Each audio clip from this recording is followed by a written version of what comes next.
Hai sobat, gimana kabar kalian? Semoga disehatkan selalu dan banyak rezekinya, amin. Jangan lupa untuk berlangganan. Dengan Anda berlangganan, Anda menjadi orang pertama di channel ini yang memiliki hak istimewa. Pada kesempatan kali ini, Sabta Novel akan melanjutkan Sword of Coming episode 40. Untuk melihat video selengkapnya, sahabat bisa kunjungi playlist yang telah Mimin sediakan. Yuk mari, kita berimajinasi bersama dan masuk ke alur ceritanya.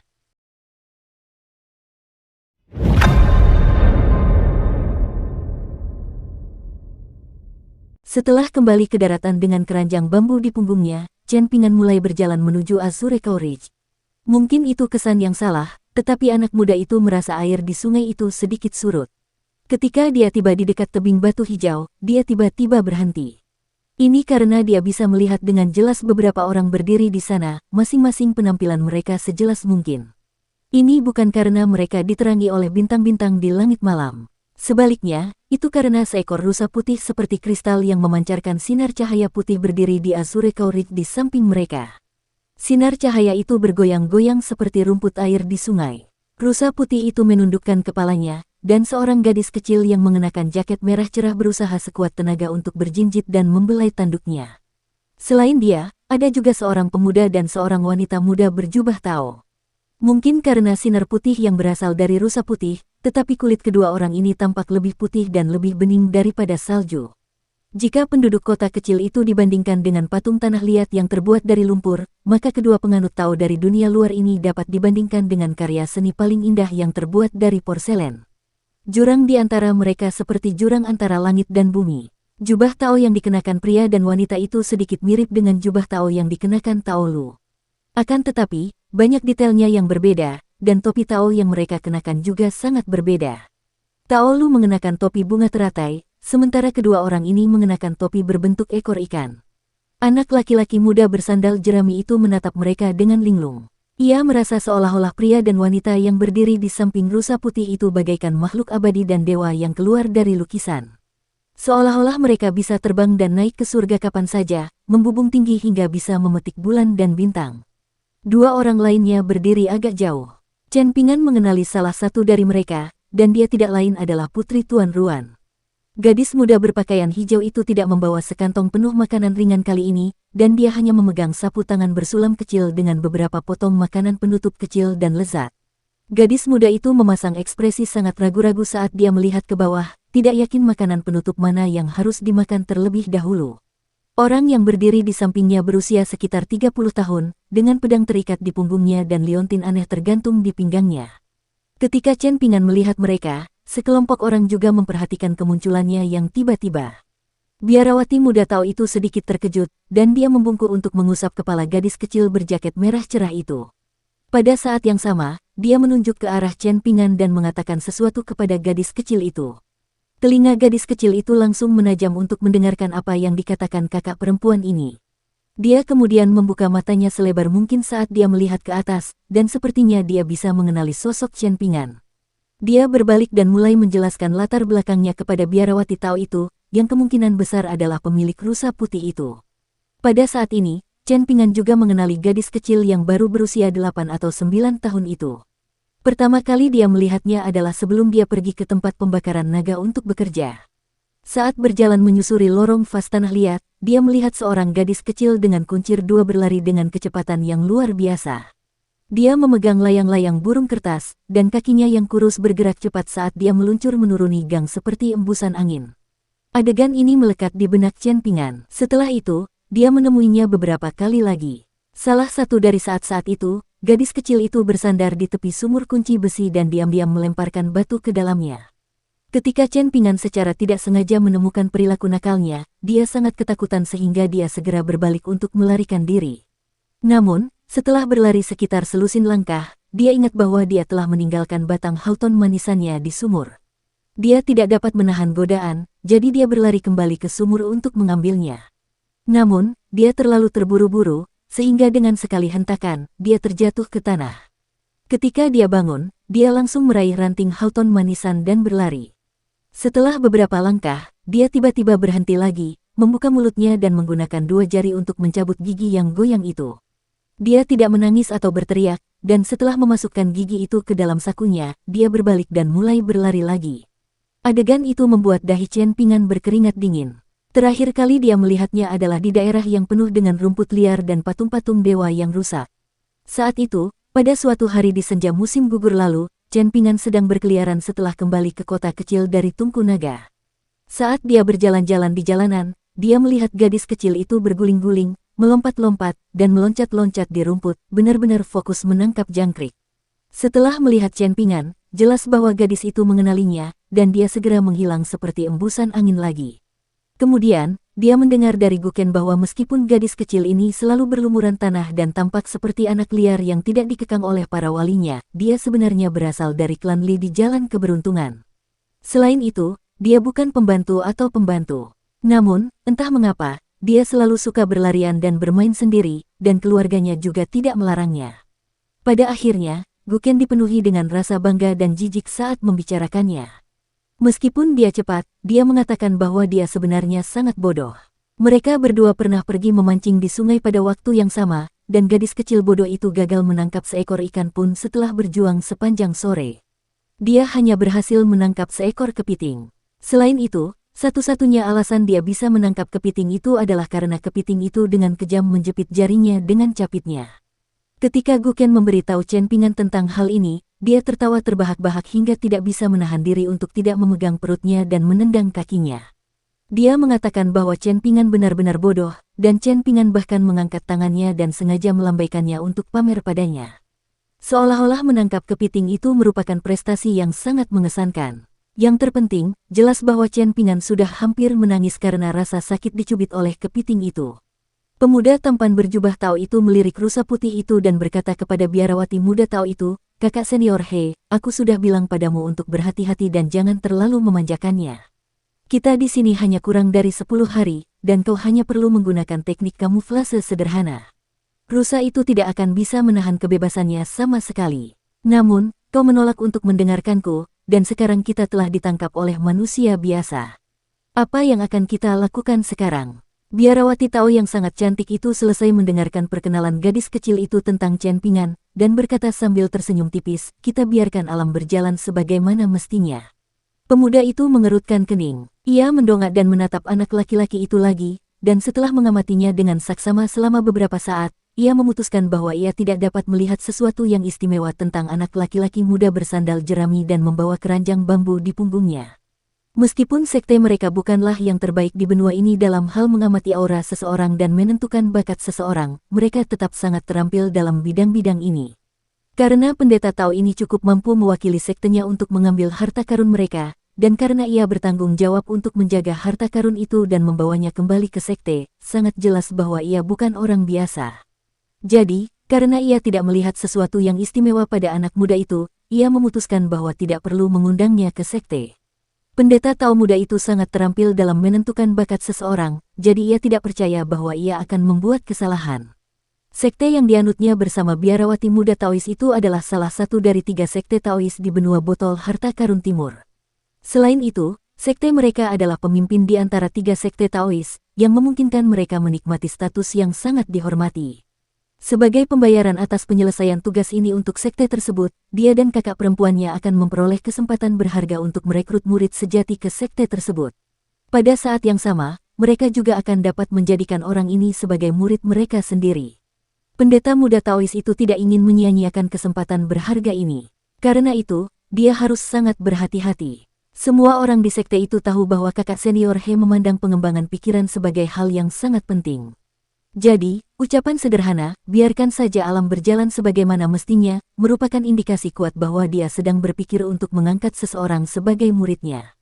Dia dan He Xiaoliang disebut sebagai anak emas dan gadis giok dari benua botol berharga timur. Mereka adalah talenta-talenta utama ajaran Tao di benua ini.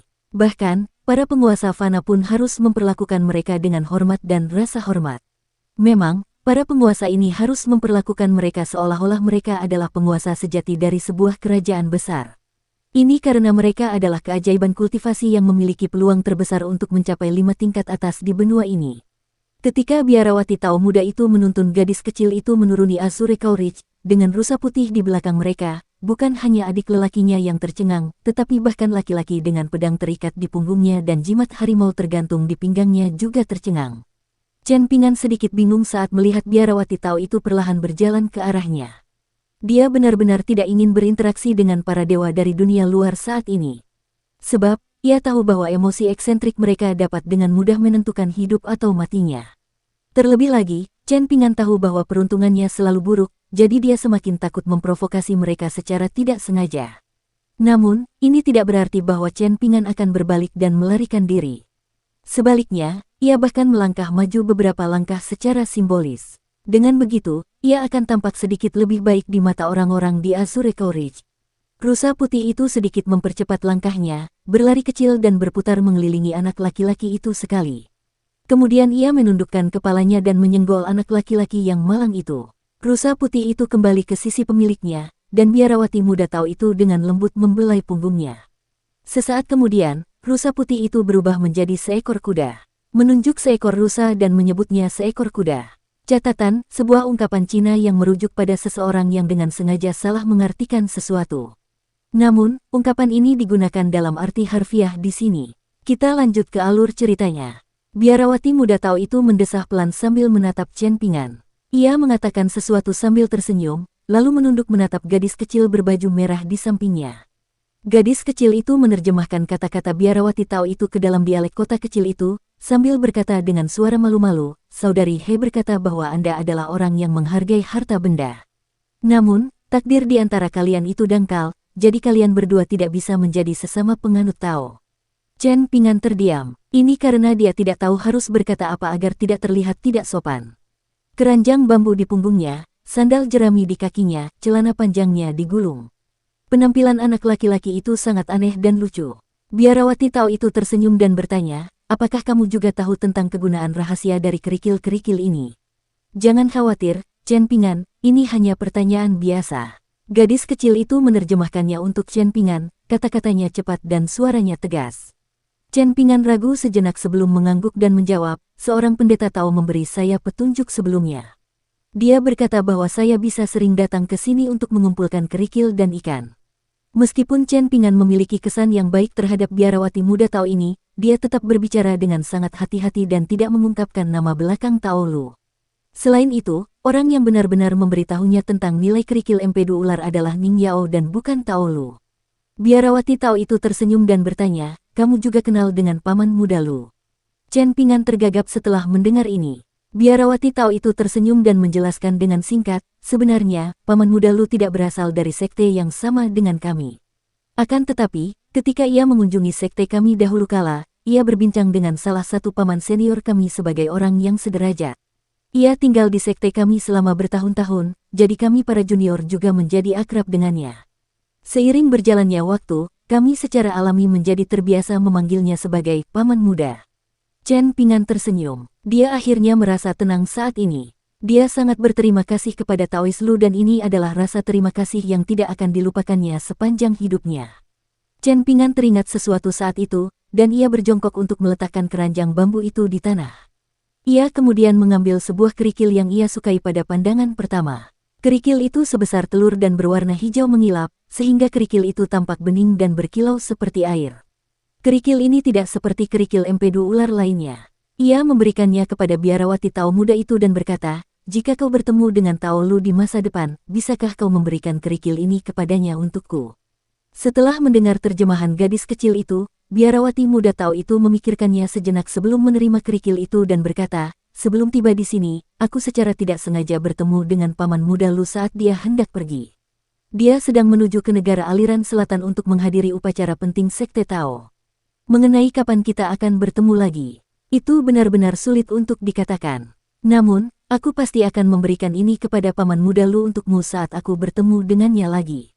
Senyum lebar tersungging di wajah Chen Pingan saat mendengar terjemahan gadis kecil itu. Ia membungkukkan badan sebagai tanda terima kasih kepada biarawati muda Tao yang sangat ia kagumi. Ketika menyangkut kebaikan atau kejahatan orang asing, Chen Pingan selalu percaya pada instingnya. Ini seperti bagaimana dia dengan cepat menilai karakter Fu Nanhua dan Kai Jinjian, dan seperti bagaimana dia dengan cepat menilai karakter Taois Lu dan Ning Yao. Chen Pingan mengambil kerikil empedu ular lainnya dan menawarkannya padanya. Dukung terus channel YouTube Sabta Novel. Biarawati Taois yang mendapat julukan nomor 1 untuk kesempatan yang ditakdirkan di kalangan generasi muda di benua botol harta karun timur itu tidak menolak tawaran Chen Pingan. Ia menerimanya sambil tersenyum, tidak lupa mengucapkan terima kasih. Gadis kecil berjaket merah cerah itu menarik ujung-ujung bajunya dan bergumam lirih, aku juga mau satu. Chen Pingan tersenyum sebelum berbalik untuk mengambil kerikil untuk gadis kecil itu. Gadis kecil itu berlari ke sampingnya dan berkata dengan suara hati-hati, aku mau yang lebih besar. Bolehkah? Chen Pingan tersenyum dan menjawab, asalkan kamu mampu membawanya, aku bahkan bisa memberimu yang paling besar. Namun, tempat ini cukup jauh dari kota kecil dan rumahmu. Lagi pula, menurutku kerikil yang lebih besar di keranjang itu sebenarnya tidak sebagus yang lebih kecil. Gadis kecil itu berpikir sejenak sebelum mencondongkan tubuhnya ke sisi keranjang dan berkata, baiklah, kalau begitu aku akan memilih yang lebih kecil. Namun, harus terlihat bagus. Setelah mendengar ini, Chen Pingan mengambil kerikil kecil berwarna merah muda teratai. Kerikil itu halus dan menggemaskan, dan gadis kecil itu sangat puas saat memegangnya di tangannya. Tiba-tiba dia memiringkan kepalanya dan membuka mulutnya, menunjuk ke gigi-giginya yang kecil. Dia lalu terkekeh pada Chen Pingan, dengan ekspresi bangga di wajahnya. Kemungkinan besar dia sedang memamerkan fakta bahwa giginya telah tumbuh kembali. Kita akan pergi menangkap jangkrik bersama lain kali, kata Chen Pingan sambil tersenyum gembira.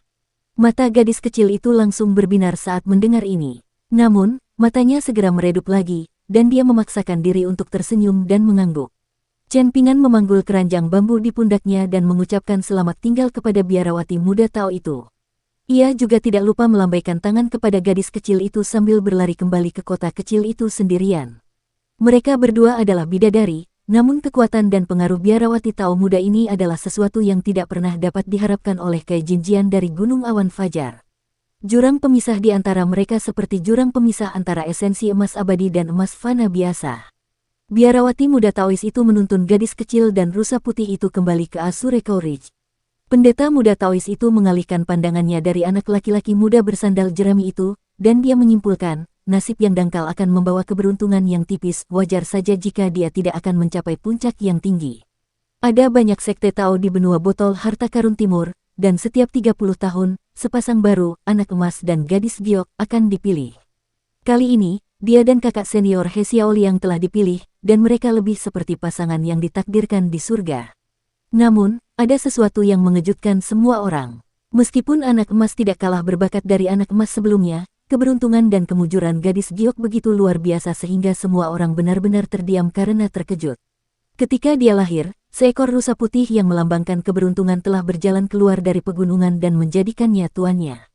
Setelah itu, seolah-olah dia tidak menghadapi tantangan atau halangan dalam kultivasinya saat dia naik dengan lancar berulang kali.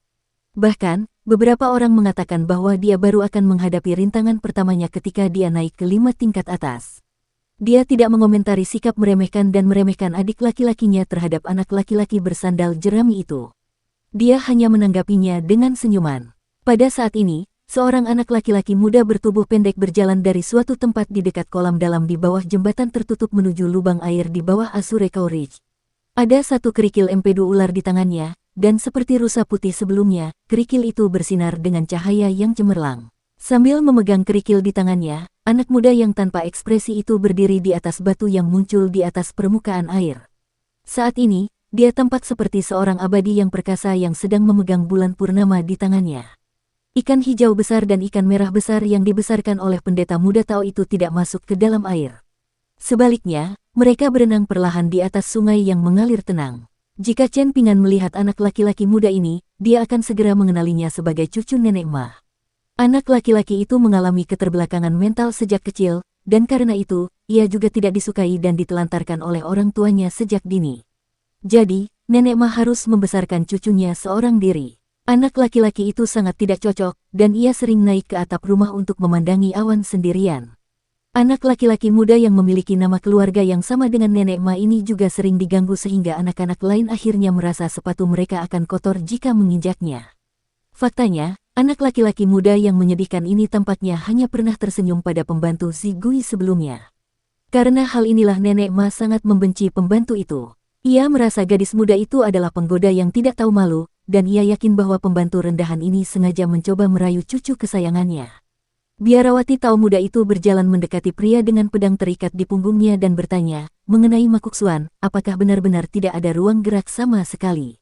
Jika pamanmu benar-benar ingin menjadikan anak ini sebagai murid pertamanya, mengapa dia tidak datang ke sini sendiri?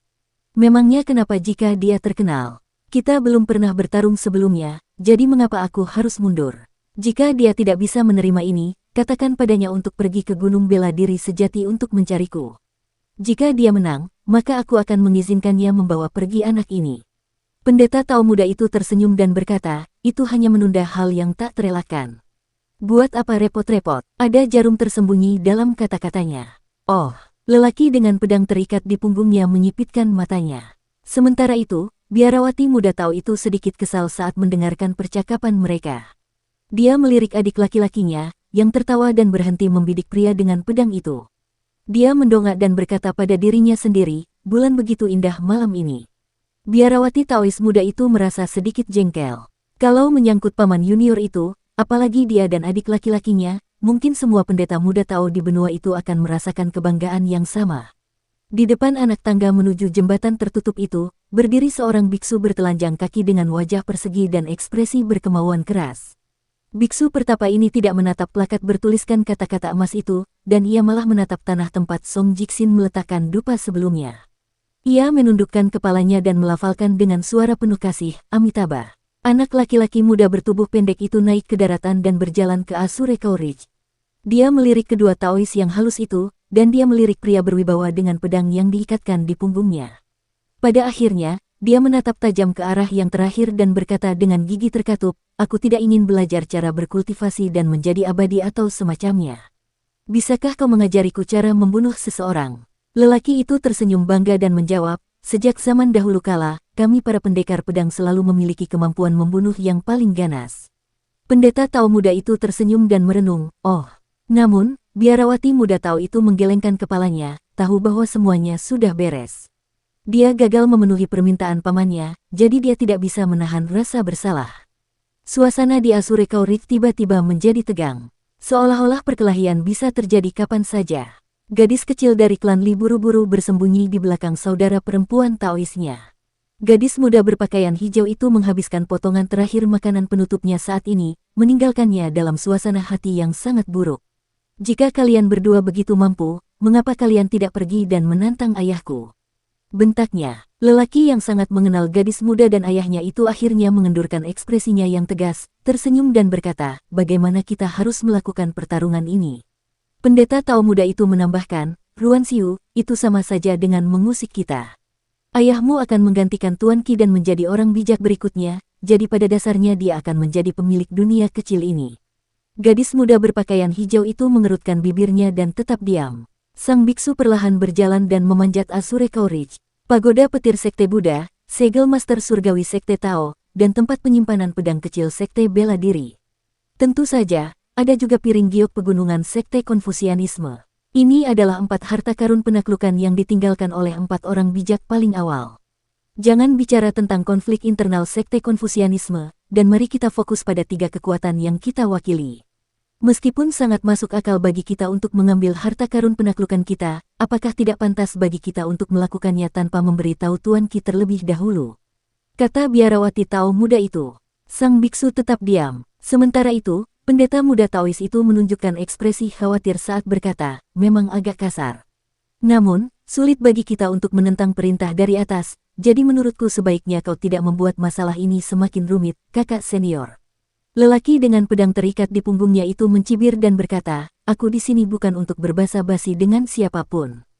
Ketika Chen Pingan tiba di gang tempat rumah Liu Xian yang berada, yang dilihatnya adalah Tuan Qi berdiri di depan pintu. Anak muda itu segera berjalan mendekat, dan sebelum dia sempat berkata apa-apa, Qi Jingchun sudah menyerahkan 2 stempel kepadanya, sambil tersenyum, Chen Pingan, aku tidak memberikan ini kepadamu dengan cuma-cuma, aku punya sesuatu untuk diminta darimu. Jika Akademi Mountain Cliff menghadapi bahaya di masa mendatang, aku harap kamu dapat membantu mereka semampumu. Tentu saja, kamu tidak perlu dengan sengaja mengawasi Akademi Mountain Cliff sepanjang waktu. Anak muda itu menjawab dengan satu kata. Tentu. Qi Jingchun mengangguk dan berkata dengan penuh arti, kamu harus selalu ingat apa yang kukatakan kepadamu sebelumnya, orang yang mulia tidak akan mempertaruhkan nyawanya untuk menyelamatkan seseorang. Pernyataan ini datang dari hatiku, dan ini bukan sekadar upaya untuk mengujimu. Anak laki-laki itu tersenyum dan berkata, Tuan Qi, saya tidak bisa berjanji apapun.